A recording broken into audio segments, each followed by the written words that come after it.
Bakit nagkaroon ng outcomes-based assessment? Noong mga bandang 2014 ay nagkaroon ng mga balak ang APRA, no? Sa tulong ng National Board ng APRA na rebisahin, no?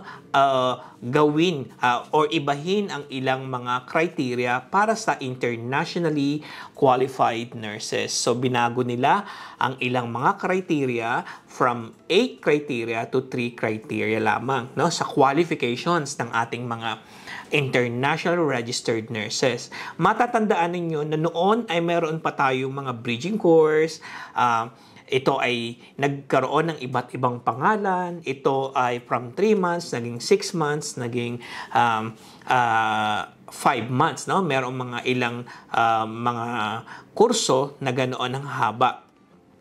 Ngunit nung dumating ang March 2020, ating nasaksihan ang paglulungsad ng outcomes-based assessment, no?